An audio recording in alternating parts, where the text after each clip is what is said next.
สวัสดีครับวันนี้ผมจะมาพูดเกี่ยวกับผู้ติดตามของหน่วยหนังสือสายปฏิวัติหรือเรื่องของโรสไมล์ในช่วงเวลาที่หลังจากไมล์กลายเป็นโรสไมล์หรือหลังจากจบอนิเมะซีซั่น2ไปซึ่งก็จะเป็นเรื่องราวของผู้ติดตามกลุ่มแรกที่รับใช้โรสไมล์ตั้งแต่เวลาที่เธอกลายเป็นบุตรสาวชนชั้นสูงและบุตรบุญธรรมของอาร์ชดุกนะครับ ก็คือต้องขอก่อนว่าเกี่ยวกับระบบชนชั้นในนิยายเนี่ยอาร์ชดูกับครอบครัวของเขาเนี่ยจะอยู่บนสูงสุดของห่วงโซ่อาหารเลยคือเราลงมาเนี่ยก็จะกลายเป็นอาร์ชโนเบิลหรือชนชั้นระดับสูงตามด้วยเมนโนเบิลระดับกลางและเลโนเบิลระดับล่างหรือต่ำที่สุดในระบบชนชั้นปกครองซึ่งถ้าจะให้เทียบความสัมพันธ์ก็คือ ระดับล่างเนี่ยจะไปหือกับระดับกลางไม่ได้แล้วก็ระดับกลางจะไม่กล้าหือกับระดับสูงส่วนระดับสูงเนี่ยจะฟังคำสั่งของอาร์ชดุกเท่านั้นนะครับ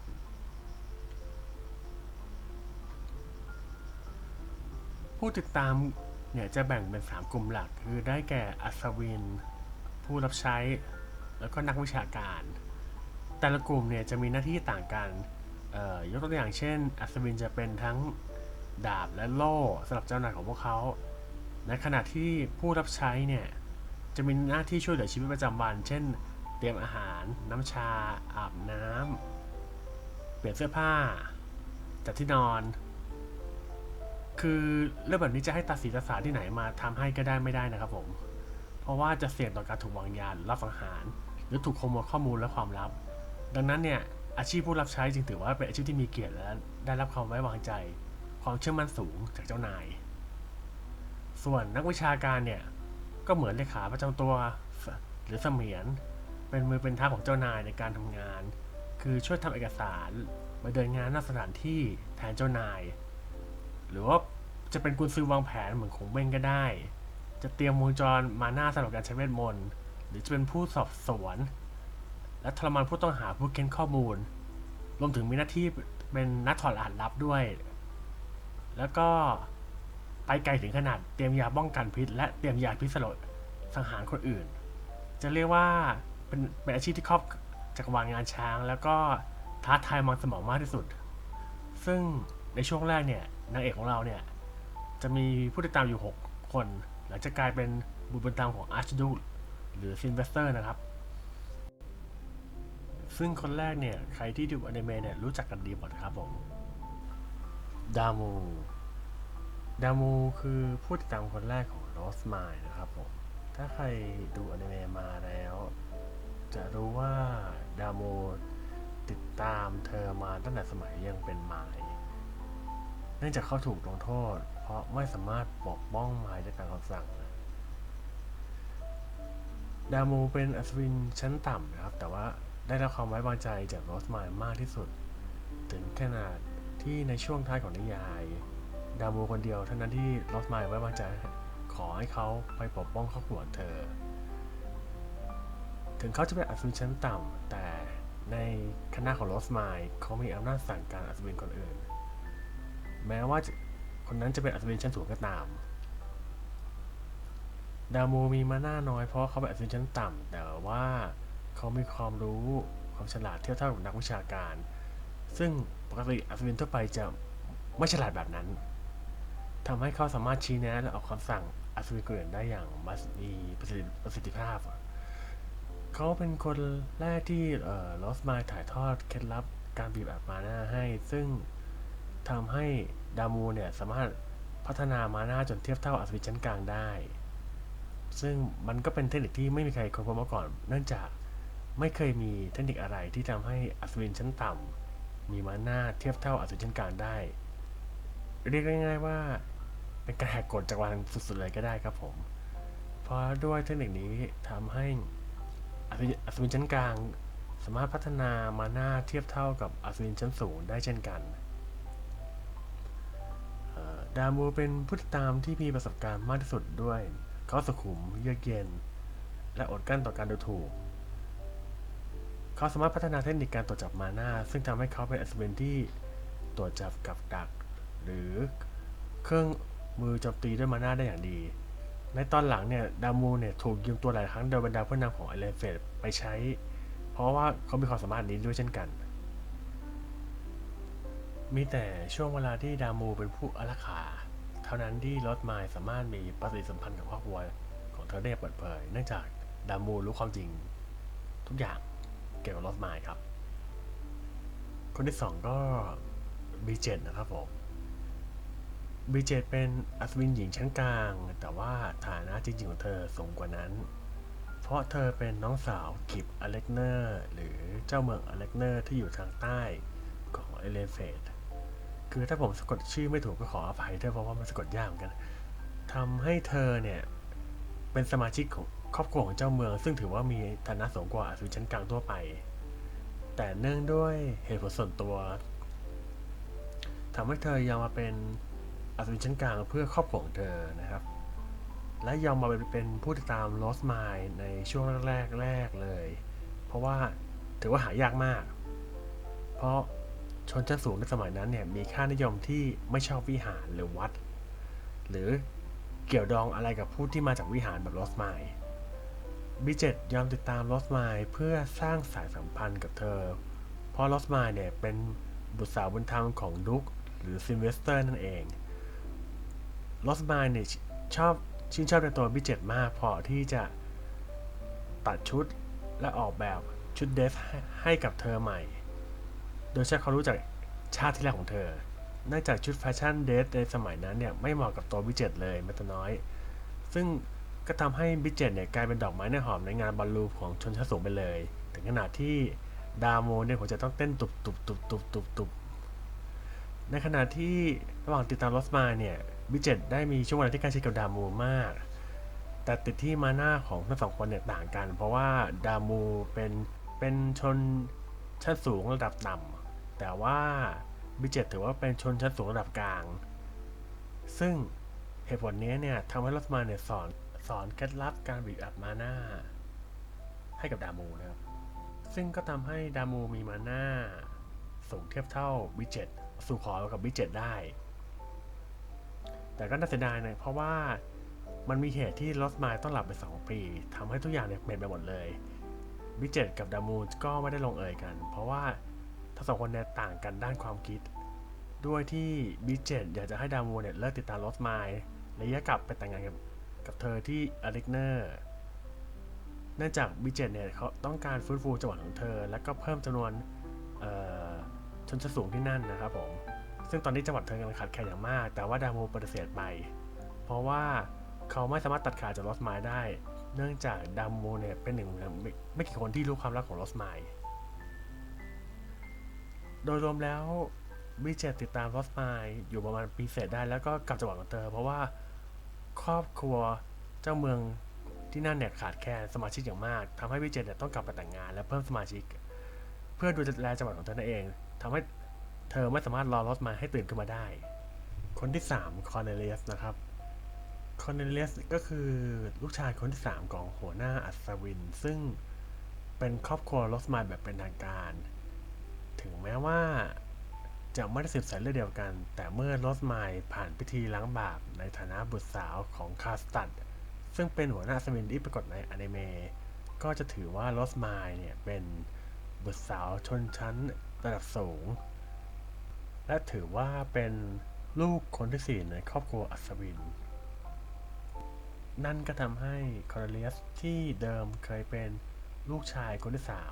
3หรือบุตรคนสุดท้ายมีน้องสาวขึ้นมาทันทีเลยครับเนื่องจากอัศวินที่จะมาดูแลลอสไมล์ได้เนี่ยต้องวางใจได้ดังนั้นคอร์เนเลียสซึ่งเป็นครอบครัวของเธอจึงถูกวางตัวให้เป็นอัศวินระดับสูงของลอสไมล์ไปโดยปริยายเพื่อที่จะคอยดูแลและยับยั้งเธอไม่ให้ทำอะไรเกินไปนะครับผม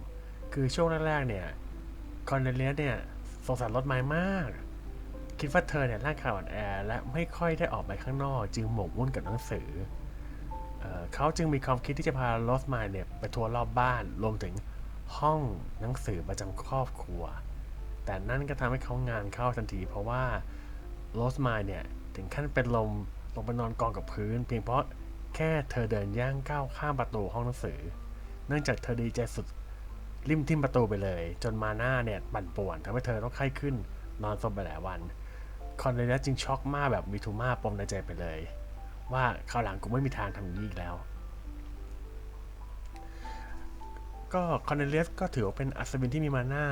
สูงที่สุดในบรรดาผู้ติดตามลอสไมล์ทั้งหมดเนื่องจากเขาได้เรียนเทคนิคการบีบอัดมาน่าของเธอมาทำให้มาน่าของเขาเนี่ยเทียบเท่ามาน่าระดับสูง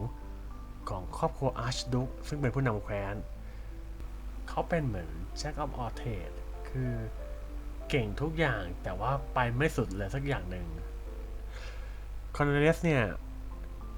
มักจะมีหน้าที่คอยสกัดหรือคอยตัดบทหรือไม่ก็คอยเบรกลอสไมล์ตลอดเวลาเพราะว่าลอสไมล์เนี่ยขาดจริตของชั้นสูงทำให้ความคิดของเธอเนี่ยมักสวนทางหรือแปลกแหวกแนวจากคอมมอนเซนส์ของชนชั้นสูงทั่วไปนั่นยังไม่รวมถึงเขายังมีหน้าที่ต้องเบรกผู้ติดตามคนอื่นอีกต่างหากซึ่งงานนี้ก็คือทำให้เขาปวดตับปวดท้องปวดหัวอยู่ไม่น้อยเลยถ้ามียาพาราเซตามอลในโลกนั้นคอนเนสคงกระดึกไปหลายขวดแล้วครับผมคอนเนสเนี่ยติดตามรถไฟไปถึงตอนจบของนิยายเลยเขาแต่งงานกับอัศวินหญิงระดับสูงในคณะของโรสไมล์เช่นกันคนที่ 4 จะเป็นแองเจลิก้าหรือชื่อเล่นอัศวินเด็กเฝ้าประตูคือไม่ว่าลอสไมล์ดามูหรือเฟอร์ดินานด์จะแจกงานแบ่งงานกันยังไง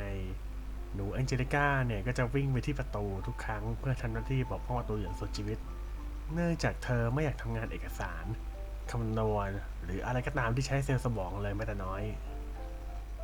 เธอเป็นอัศวินระดับกลางสายประจันบานพร้อมชักดาบได้ตลอดเวลาเนื่องจากเธอมีความว่องไวและอัตราการตอบสนองสูงต่อภัยคุกคามมากที่สุดในบรรดากลุ่มผู้ติดตามคือถ้ามีใครคุกคามโรสไมล์ขึ้นมาเนี่ยเธอจะไม่คิดอะไรทั้งนั้นเลยแล้วก็ตอบโต้ทันทีโดยไม่สนว่าผู้คุกคามจะเป็นใคร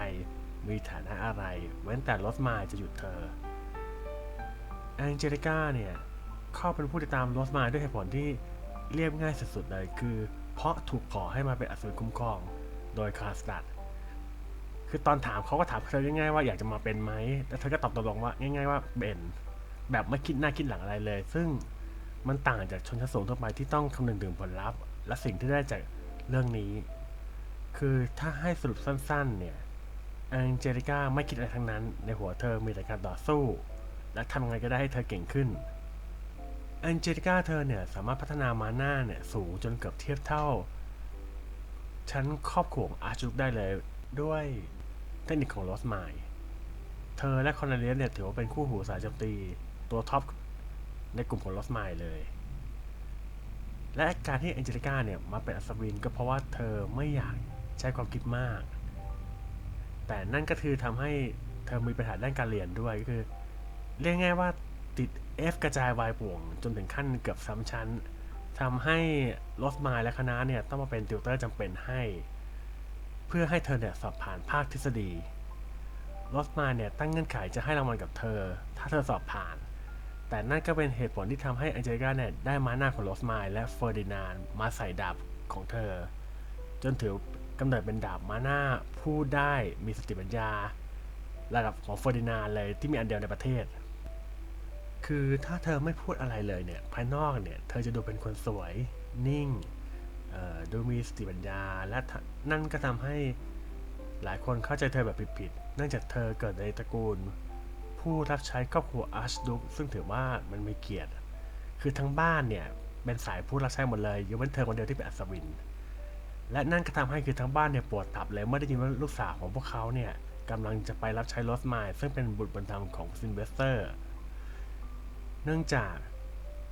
พวกเขากลัวว่าแองเจลิก้าเนี่ยจะทำอะไรผิดพลาดแล้วมันลามมาถึงครอบครัวด้วยผลที่ว่ารู้ดีเลยว่าลูกสาวของพวกเขาเนี่ยตบก่อนแล้วถามทีหลังพวกเขาพยายามหลายครั้งมากเลยที่จะขอให้ลอสไมล์เนี่ยปลดเธอออกจากการรับใช้เพราะกลัวว่าเธอจะทำละเมิดต่อตระกูลอาร์ชดุกแต่ลอสไมล์ไม่เคยปล่อยแองเจลิก้าหลุดมือแถมสปอยแองเจลิก้าเนี่ยจนจบการศึกษาไปเลยเนื่องจากแองเจลิก้าไม่คิดอะไรทำให้เธอไม่ถือตัวและสามารถเข้ากับกลุ่มผู้รับใช้ที่เป็นนักบวชของเธอได้ ของลอสไมล์ได้เป็นอย่างดีเลยครับผมและการที่เธอไม่คิดอะไรนั่นแหละทำให้แองเจลิก้าเนี่ยเป็นอัศวินหญิงคนที่2ที่สามารถเข้าวิหารได้หน้าตาเฉยเลยซึ่งในสังคมชนชั้นสูงเนี่ยก็ถือกันมากเลยว่าต้องหลีกเลี่ยงไม่ให้บุตรสาวของชนชั้นสูงเนี่ยเข้าวิหารนั่นก็ทำให้เธอเนี่ยเป็นหนึ่งในคนที่ลอสไมล์ใกล้ชิดและไว้วางใจมากที่สุดแองเจลิก้าก็เป็นคนหนึ่งที่จะรับใช้ติดตามอยู่กับลอสไมล์เป็นจนจบนิยายเนื่องจากแองเจลิก้าจะปล่อยให้ลอสไมล์เป็นมันสมองหรือคอยคิดให้ตลอดเวลาเพราะมันสะดวกกับตัวเธอเองนั่นแหละครับผมคนที่5คือลิยาดาเป็นผู้รับใช้อาวุโสชั้นสูงของซินเวสเตอร์เธอเป็นรุ่นเดียวกับพ่อของซินเวสเตอร์หรืออาร์ชดุคคนก่อนสามารถเรียกได้ว่าเธออยู่มานานแล้วก็มีประสบการณ์มากที่สุดในบรรดาผู้รับใช้ในเอเลนเฟตตระกูลของเธอเนี่ยรับใช้ครอบครัวอาร์ชดุคมาตลอดอาจจะเป็นซึ่งคาดได้ว่าอาจจะรับมาใช้มาตั้งแต่ตอนสมัยยุคบุกเบิกเอเลนเฟตเลยก็ว่าได้ทำให้เธอเนี่ยไม่เคยเลือกข้างหรือขั้วอำนาจฝ่ายใดลิเอดาเนี่ยจะจงรับภักดีต่อเอเลนเฟตและรับใช้อาร์ชดุคคนเดียวเท่านั้น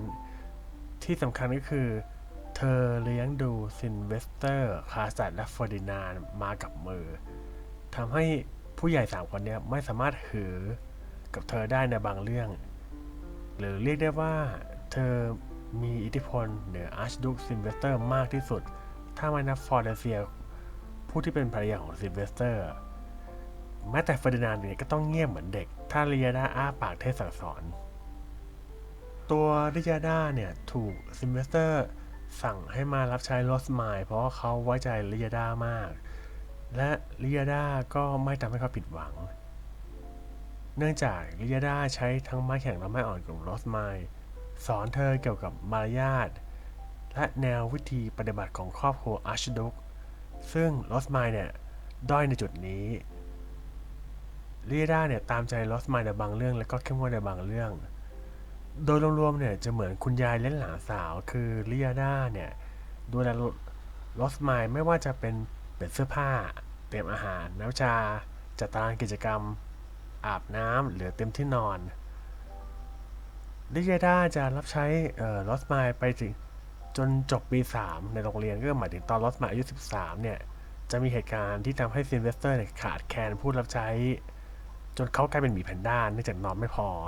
ลอสไมล์จึงสั่งให้ลิยาดาเนี่ยกลับไปรับใช้ซินเวสเตอร์เหมือนเดิมซึ่งลิยาดาก็นอนรับคำสั่งนี้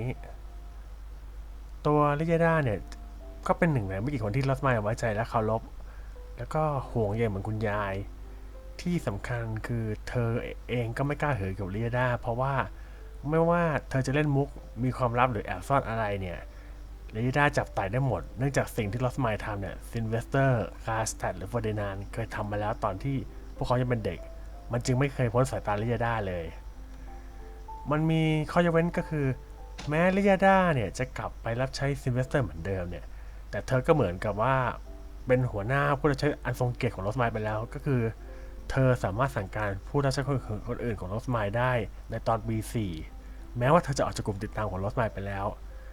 ก็คือไม่มีใครกล้าหือกับคุณยายสุดเข้มที่แม้แต่อาร์ชดุคยังต้องหงอครับผมคนสุดท้ายจะเป็นออตเทอรี่นะครับผมไม่รู้ว่าจะเรียกชื่อเธอถูกหรือเปล่าก็ต้องขอไปไว้ก่อนแต่ว่าออตเทอรี่คือผู้รับใช้ชั้นสูงที่ถูกซินเวสเตอร์วางตัวให้มารับใช้ลอสไมล์ด้วยความไว้เนื้อเชื่อใจเช่นกัน